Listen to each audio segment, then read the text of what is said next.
Hello students, here is Archie Jodhwani. Welcome to Divine Channel. Today we are talking about Niyama, that is personal observances. नियम यानी rules और laws. जो भी हम नियम बनाते हैं उनको उनको फॉलो करना. The personal guidelines that must be adhered to. The 5 niyamas like the yamas aren't exercise or behaviors that can be taught. They are far more than just mode of thought. The niyamas, in comparison to yamas, are more intimate and personal. They refer to attitude we adopt to live soulfully. ये जो नियम होते हैं वो हमें क्यों follow करने चाहिए, क्यों इनका धारण करना चाहिए नियम. हमें अपनी लाइफस्टाइल में जो हमारा एटीट्यूड है वो सोलफुल हो.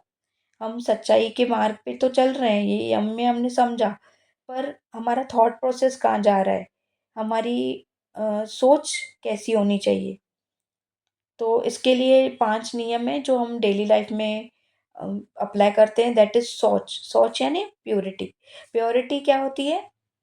Cleanness. Cleanness of both inside and outside, यानी हमारी बॉडी की भी क्लीनिंग प्लस हमारे मन की भी शुद्धि, मन की भी cleaning. Maintaining cleanness outside means keeping ourselves clean.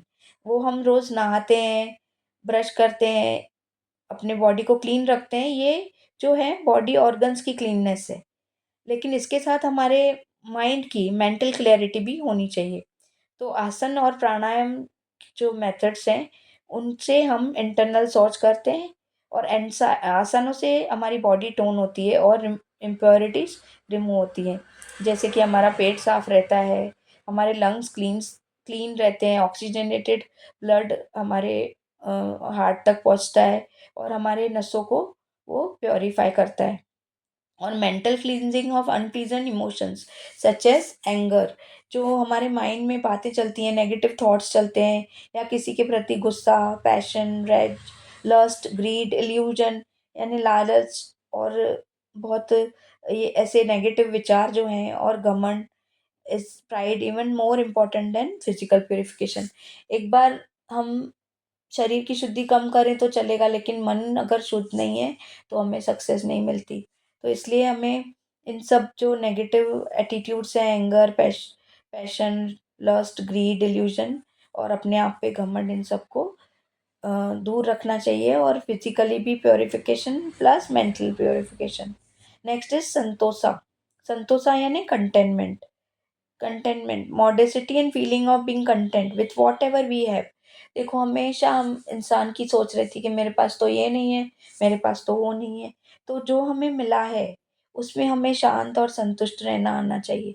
इसका मतलब ये नहीं है कि हमें सक्सेस के लिए या अचीवमेंट्स के लिए ट्राई नहीं करना चाहिए, पर जो भी परमात्मा ने हमें दिया है, ह्यूमन लाइफ दी है, हमारी लाइफ में जो भी हमारे पास है उसे हमें देख के संतुष्ट और शांत रहना चाहिए और हर सिचुएशन में खुश रहना चाहिए.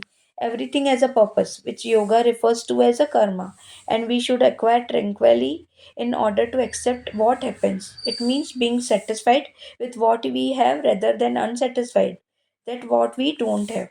ये सोचना कि मेरे पास नहीं है और दुखी होने से बेटर है कि ये सोचा जाए कि हमारे पास क्या है, जो है और जो हो रहा है उसे एक्सेप्ट करना, अपने कर्म अच्छे करना.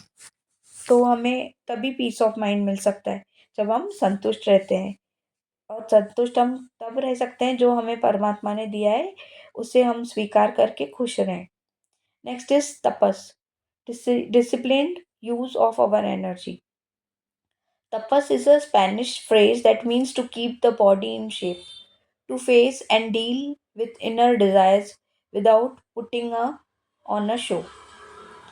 तपस क्या होता है? जो हमारे मन की इच्छाएं हैं और अंदर की, जो उसको स- सबके सामने न लाते हुए. It literally means to heat and cleanse the body in this manner.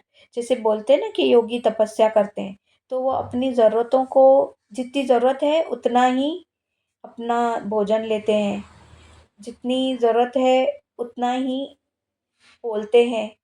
तो ये तपस्या है. Tapas is found in idea that by channeling our energy into actively embracing life. अपनी लाइफ को और उत्तम बनाने के लिए और ultimate goal of oneness with the divine, परमात्मा को प्राप्त करने के लिए।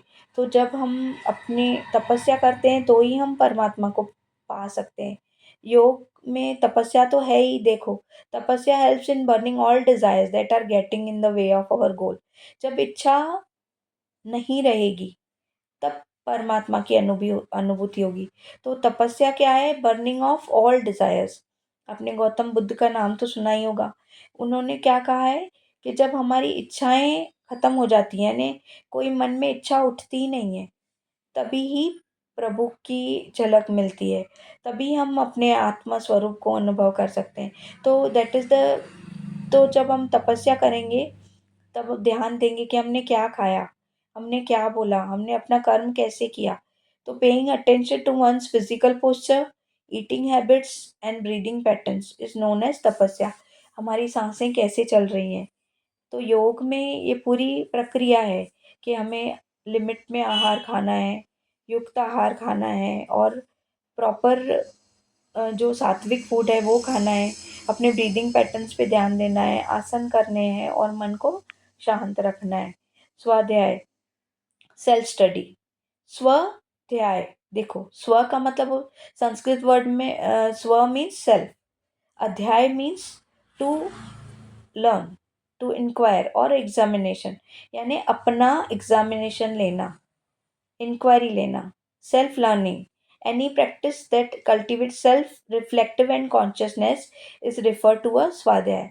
जो हमें अपने आप से मिलाए, self reflective consciousness is refer to स्वाध्याय। कि मैं, it means becoming self aware in all of our endeavors and activities, even to the point of embracing and accepting our limitations। हमें अपनी weaknesses का पता हो और हम जो कर्म कर रहे हैं उसके प्रति अवेयर रहें। और it teaches us how to stay grounded and non-reactive to the dualities, as well as how to burn self-destructive and unwanted impulses। इसका मतलब ये होता है, स्वाध्याय यानी अपना एग्जामिनेशन करना।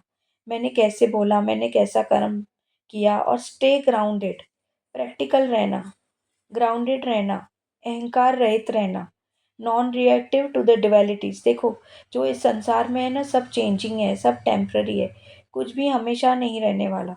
तो ये सत्य को जानना, अपने आप को जानना कि मैं, as well as how to burn out self destructive and unwanted impulses. जो ज़रूरत नहीं है, और बहुत लोग सुसाइड का सोचते हैं या लाइफ से परेशान रहते हैं, तो नेगेटिव ट्रैक में रहते हैं, तो गलत करते हुए भी अपने आप को सही समझते हैं। तो ऐसा नहीं करना है। जो स्वाध्याय है, सेल्फ स्टडी है, वो हमें अंदर से हर आवाज़ आती है कि हम सही हैं कि गलत हैं, तो उस आवाज़ को सुनना, अपने कर्मों के प्रति अवेयर रहना। Ishwar pranidhana, that is celebration of the spiritual. Ishwar pranidhana, to put all your activities at the feet of God. मतलब ये भाव रखना कि जो भी है सब कुछ भगवान है, जो भी है वो मुझसे भगवान ही करवा रहे हैं। To in order to become attune to God and God's will, और जो वो कर रहे हैं उनकी रजा में मैं राजी हूँ। One contemplates God Ishvara, it is a recognition that the spiritual pervades everything, and through our attention and care we can attune ourselves with our role as a part of the creator। हमें परमात्मा ने यहाँ भेजा है, और जो role अदा करने भेजा है वो हम अदा कर रहे हैं, लेकिन हम अंश उसी का ही है। ये ज्ञान होना कि हम प्रभु के हैं और प्रभु ही हमसे सब करा रहे हैं, भगवान ही हमसे सब करा रहे हैं, ये ज्ञान होना। तो ये स्पिरिचुअल जो अवेयरनेस है, ये होना, और सब जो भी हमारे कर्म हैं उन्हें हम अपने भगवान के चरणों में सौंप देते हैं कि मैंने अच्छा किया तो वो तुमने ही करवाया, मैंने जो भी अचीव किया वो तुमने ही मुझे दिया। We must set aside some time each day to accept that our lives are being governed and directed by some omnipresent force larger than our selves, directing the course of our lives. ये तो सबको अनुभव होता ही है कि कोई बड़ी शक्ति है जो हमारे आसपास है, जो हमें चला रही है। तो हमारे जीवन में जो भी हो रहा है उसे वो ही डायरेक्ट कर रहे हैं। वो ओमनी प्रेजेंट है, यानी दिखते नहीं है। ओमनी प्रेजेंट फोर्स, वो सुप्रीम पावर जो हम सबसे बड़ा है, जो विशाल है और ब्रह्मांड में व्याप्त है, वो ही हमारी जिंदगियों को चला रहा है। नहीं तो ऐसे ही कोई कैसे मर जाता। ज़रूर इस धड़कनों को, इन सांसों को, इस शरीर को कोई तो चला रहा है ना, इसलिए हमें वो भाव रखना चाहिए कि मेरे प्रभु ही हैं सब कुछ। ओके स्टूडेंट, आई होप ये पॉइंट्स आपको समझ में आई होंगी। If any query you can ask.